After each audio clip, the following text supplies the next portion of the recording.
آتهم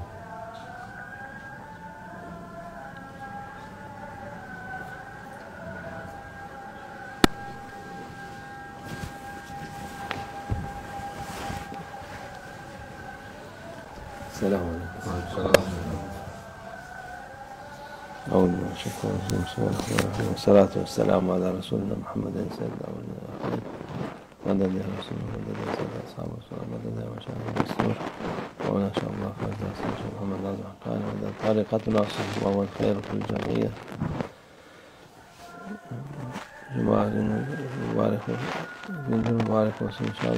Today is the blessed day of Jummah. The day of Jummah is blessed and sacred, and may it be a blessing for us all. Peygamber Efendimiz sallallahu aleyhi ve sellem bugün için ona özel olarak cumaların, günlerin en hayırlısı Cuma'dır. Our beloved Prophet, peace and blessings be upon him, mentioned that the best and the most beneficial and most blessed of all days is the day of Jummah. İnsanların en hayırlısı Peygamber Efendimiz sallallahu aleyhi ve sellem olduğu gibi. And this most blessed, most beneficial day is dedicated to our beloved Prophet, peace and blessings be upon him, who is the most blessed person. Cuma günü en hayırlı şeyler Allah Azze ve Celle Peygamber Efendimiz'e hediye etmiş. Allah Almighty gifted and granted the most blessed, the most beneficial things to our beloved Prophet, peace and blessings be upon him, who is the best of all creatures. Onun ümmeti olmak büyük bir şereftir. Therefore, it is a great blessing to belong to the nation, to the community of our beloved Prophet, peace and blessings be upon him, and to be part of his ummah. Büyük bir lütuftur Allah Azze ve Celle'den. To be part of the ummah of our beloved Prophet, peace and blessings be upon him, is a great divine gift by Allah Almighty. Bugün Cuma'nın yine daha fazla fazilet kazanmak için the day of Jummah is a great opportunity for us to obtain even greater blessing and rewards from Allah Almighty. Vazifeler var tabi Cuma. And there are certain things to be done on the day of Jummah in order to receive those blessings. It is, for example, to make a full body ablution on the day of Jummah. To give sadaqah. Cuma'dan önce de herhangi vakit Kehf suresi var. And to also recite Surat al-Kahf on the day of Jummah. Preferably, one should recite it before Jummah prayer. Onu okumak Cuma'dan Cuma'ya nur olur. To recite Surat al-Kahf on the day of Jummah will be a divine light for you, which will enlighten you from one Jummah to the next Jummah. Kabirlerde nur dolar. The recitation of Surat al-Kahf will enlighten you from Jummah to Jummah, and it will also enlighten the grave. Kabir zulmet, kapkaranlık bir yerdir. The grave is a dark place full of oppression. İnsanoğlu yapınca, vefat edince tabi yapacak bir şey yok. And when one dies, one is about to enter the grave, there's nothing one can do any longer. O zulmetin içinde eziyet olur ona. And one will then go into that place of darkness, of oppression and terror.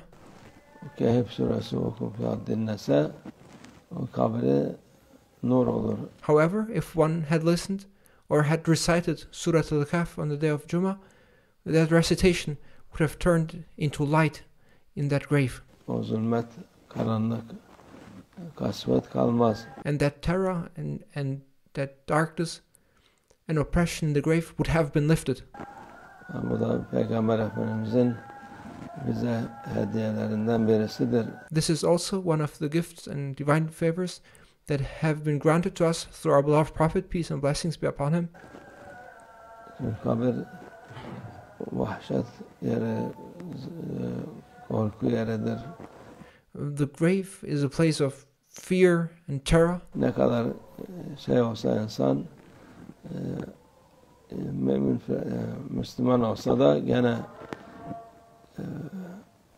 onun zulmetini gidermek için yani muhakkak No matter how much Muslim we are, you need to take measures and prepare yourself for the grave in order to make that darkness go away beforehand. her cuma ya dinleyecek oturup ya kendi okusun. And one measure in order to lift that grave, to lift that darkness of the grave, is to either sit down and listen to the recitation of Surat al-Kahf or to recite Surat al-Kahf oneself. Esasen yani cumadan önce olsa daha iyi olur ama And it is to be recited on the day of Jummah, and preferably one should recite it before Jummah prayer. cuma günü herhangi vakit o da gene olur. Nevertheless, it's still acceptable to recite it at any time during the day of Jummah. Kehf suresinin büyük faziletleri var. There are great blessings and rewards to be obtained through the recitation of the Surat al-Kahf. O ilk ayetler ve son ayetleri okuyan Deccal'ın şerrinden muhafaza olmuş olur gene. There are great merits, especially in the recitation of the very first verses of and the last verses of the Surat al-Kahf. And it is said that whoever recites the first verses and the last verses of Surat al-Kahf will be protected by the evil of Dajjal. Deccal ahir zamanda çıkacak.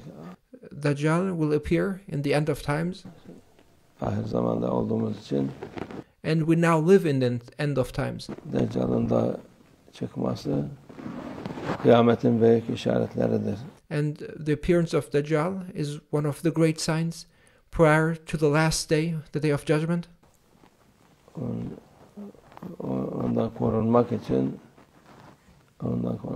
şey yapmak lazım. And in order to be protected by the evil of Dajjal, one should recite Surat al-Kahf. Kehf suresinin ilk sayfasının son sayfasında And one should in particular, in order to obtain the protection from Dajjal, recite the very first page and the very last page of the Surat al-Kahf. okununca Allah'ın izniyle şerrinden muhafaza olur.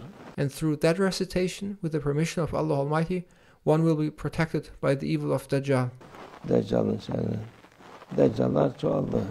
The number of Dajjals have increased, Ama esas Deccal, büyük Deccal, kör Deccal olan o daha çıkmadı. but the actual Dajjal, that blind one, is his appearance. He is yet to come, to appear. O bekliyor. And he is waiting for his time to come. Onu bekleyenler de çok. And there are many who are awaiting him. Öteki ondan esasen yani baksan onun yardımcıları Deccallar dediğimiz şeyler But besides him, there are many minor Dajjals who wait for him, who prepare for his arrival and support him. her gün çıkıyor. And their numbers increase, and there are new ones popping up each and every day. Daha da fazla çoğalıyor. And there are more and more of them each day. Deccal'ın sıfatı nedir? What is the characteristic of Dajjal?